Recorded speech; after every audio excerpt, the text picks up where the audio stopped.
On October 6, 2021, a tweet sent by a senior-level engineer at Netflix, the world's largest streaming service, went viral, and in the process provided one of the clearest examples for how fundamentally the crisis management game has changed in today's modern, digitally connected world. The tweet and its aftermath would challenge corporate crisis doctrine, test the power of celebrity and creative freedom, and frame for the world the very clear reality that today anyone, at any time, can cause immediate and significant reputational harm to an organization.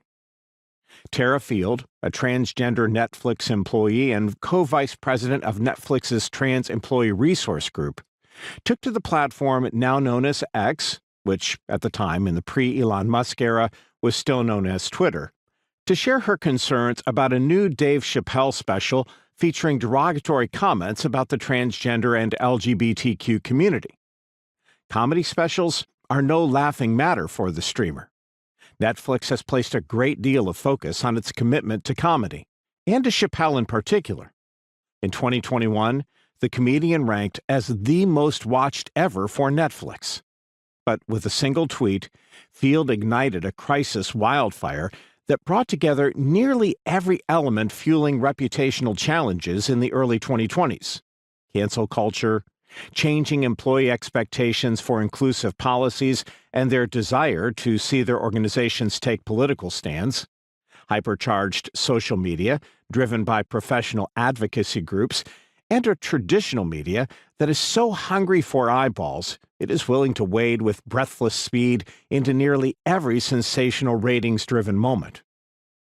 In response to Field's tweet, Netflix also committed many of the classic missteps that have plagued so many organizations in the past decade: a rush to engage, a tone-deaf reaction, a misread of the landscape, and ultimately the need to change course entirely.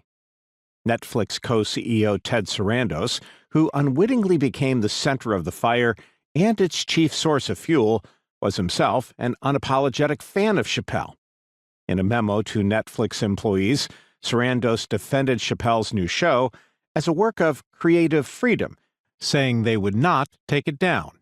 For many observers who watched the Netflix tale unfold, it was a wake-up call.